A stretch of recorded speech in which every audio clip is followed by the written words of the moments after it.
Flano? There's a lot of different parts of it. They're all coming to get them. We came up with some errors. We had some opportunities.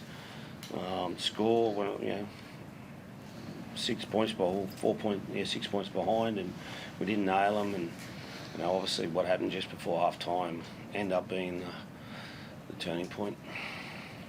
What do you do in that moment? Do you just drop your head?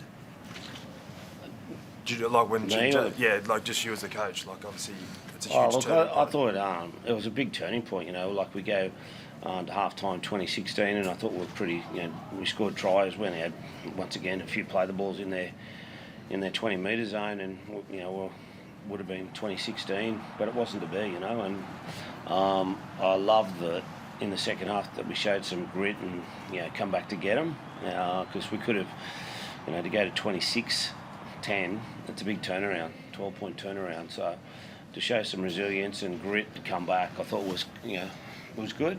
And then we had opportunities to nail it at the back end, and we just didn't do it. And disappointing that way.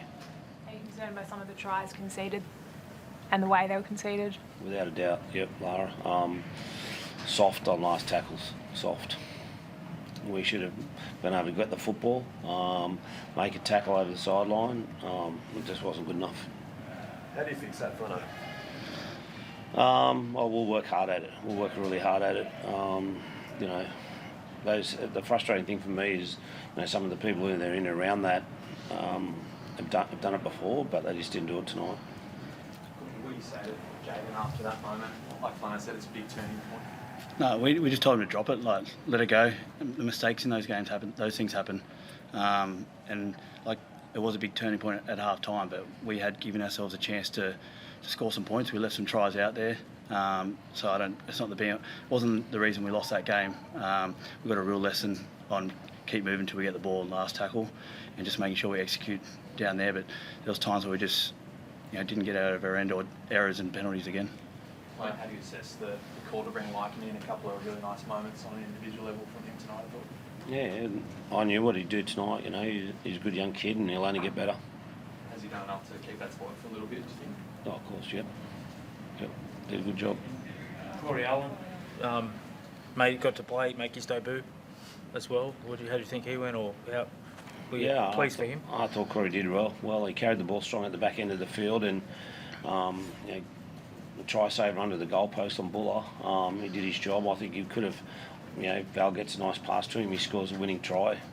So I thought Corey did a good job, and he's on the back of, an ACL. It was disappointing. He was just about to get to the start last year and did his ACL just before the season started. So he's worked hard in the rehab room, and it was good to see him back. Just back to when he said the soft defence and players have done it 1 week, they've aimed up and then they don't the next.